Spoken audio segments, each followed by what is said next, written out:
Hi, I'm Joe Pilla, your pop culture monger, and I'm here with Rich Sands. The Tony nominations have just come out, and this has been a really interesting year because there aren't any real blockbuster musicals except for maybe SpongeBob SquarePants, which I refuse to see because I'm too old to have a relationship with SpongeBob from being little, and I just think it's ridiculous. And then Mean Girls is out. They've got a lot of nominations. They have more nominations than any other show with 12. I think they broke a record. So let's start. I'll go over the nominees and some categories. We'll start with Best Musical. Best Musical. The nominees are The Band's Visit, Mm-hmm. Frozen, Mm-hmm. Mean Girls, and SpongeBob SquarePants. Well, the thing is, Frozen had a lot of buzz and a lot of anticipation. And if you remember when Wicked was nominated that year, I don't think Wicked was nominated for Best Musical. It didn't win Best Musical, I know that. And it really hasn't hurt its chances. So I think Frozen is kind of out of the equation altogether, and it's pretty much The Band's Visit to lose because that was on Off-Broadway last year, won all the Off-Broadway awards. And it's also interesting because it's not eligible for the Outer Critic Circles, which just were completed, and that nominates Broadway and Off-Broadway. So given the fact that The Band's Visit swept last year, most categories, it hasn't competed. So that makes this year kind of interesting. We don't know what's going to happen because these guys haven't. Well, there are only 4 nominees too, which says to me that just weren't a lot of original plays produced on Broadway this season. Original musicals, yeah. Oh, musicals, yeah. And Donna Summer Story, Donna Summer Show, whatever it was called, didn't even get nominated. Yeah, which is shocking. So best play, the nominees are. Right. So who do we think is going to win? I think The Band's. I think The Band's Visit's going to win. Okay. Yeah, it's the most serious of all of them, and it's got to win. Best play, the nominees are The Children, Farinelli and the King, Harry Potter and the Cursed Child, Junk, and Latin History for Morons, which is the John Leguizamo. And people are saying like that was just nominated because they wanted to round it out with 5 because it's really a one-man show, and he's getting a special Tony, so that's a little strange. I think hands down it's going to be Harry Potter because it swept the Olivier Awards, which are the equivalent to the Tonys in London, and friends of mine have just seen it, and they said they've taken over the theater has just been completely renovated and redone. You feel like you're walking into the Harry Potter universe as soon as you arrive. And I think giving that kind of show an award will reward creativity and going all in, which is what the Theater League really wants. They want more ambitious shows like that. And I don't think it's going to hurt that it's a 6-hour show told in 2 parts. So it's a weight to it. It's taken seriously as a production. I think that's important. One other thing we want to talk about is the best revival of a play. So that's Angels in America, Lobby Hero, 312 Women, The Iceman Cometh, and Travesties. So The Iceman Cometh, 312 Women, and Angels in America are the 3 that are the most, I'm going to part up, are the most prominent.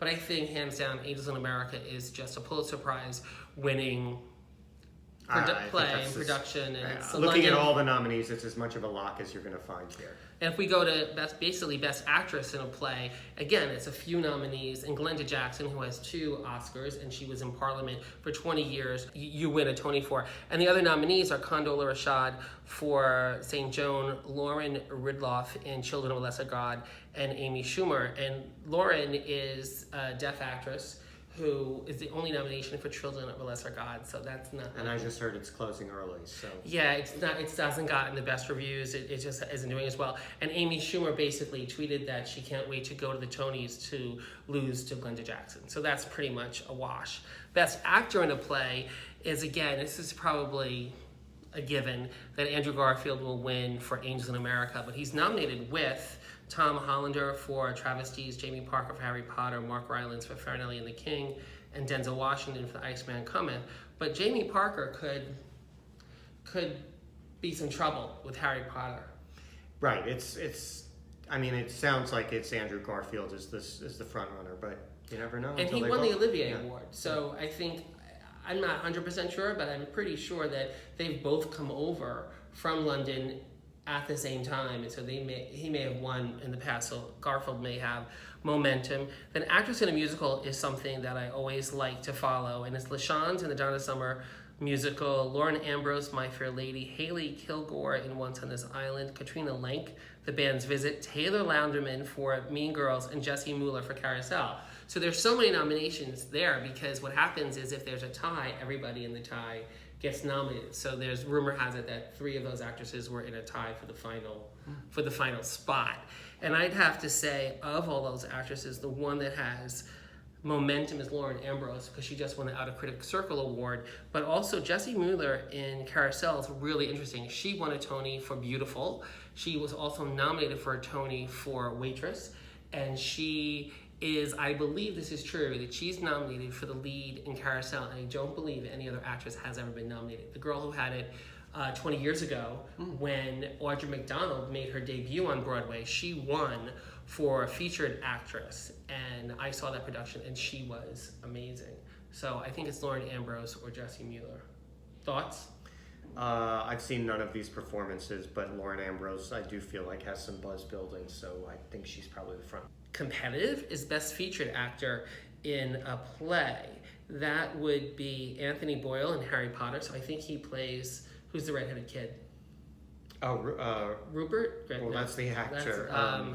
Weasley, Ron Weasley. Ron Weasley. He plays Ron Weasley. Michael Cera and Brian Tyree Henry both co-star in Lobby Hero. Nathan Lane in Angels in America, and David Morse in The Iceman Cometh. Now, Nathan Lane won the Outer Critics Circle, so that's a little bit more. And probably already has like 400 Tonys. He has a ton of Tonys. But what's interesting here is that in the original production on Broadway, the Andrew Garfield and Nathan Lane characters were switched. Steven Spinella was nominated for featured actor and won, and Ron Lieberman, I want to say his name was, won lead actor. He was married to Linda Lavin of Alice fame, and so this time it's switched, and I don't think that they've reduced the parts. I just think it's. And Garfield is just extremely powerful. It could have something to do with what the actor's preferences are as well. I don't think it's up to them. I think it's up to the Tony. It's up to the Broadway League to decide who goes. Well, why would they cover. change their mind from a previous performance if nothing changed in the show? It just may be that Garfield is more prominent in their eyes. We've got burning questions and no burning answers for you. You know it. And the last category I think we should talk about is Best Featured Actress in a Musical, because it's Renee Fleming and Lindsay Mendez, both in Carousel. And I don't believe the character that Renee Fleming has played has been nominated before. Then there's Ariana DeBose, who's in Donna Summer Musical, Ashley Park in Mean Girls, and Diana Rigg in My Fair Lady. I'm hoping that Lindsay Mendez wins for Carousel. That is the same part that Audra McDonald won for. And she sings You'll Never Walk Alone. I believe it's the main song. So that's a pretty amazing performance. But any other thoughts? I haven't seen much of this. I'll hope to see a few more before the Tony Awards, and we'll check back with you and see who wins. And the one award that is a given is Tina Fey will win for Best Book of a Musical. They basically have engraved her name already. Right. So thank you for watching.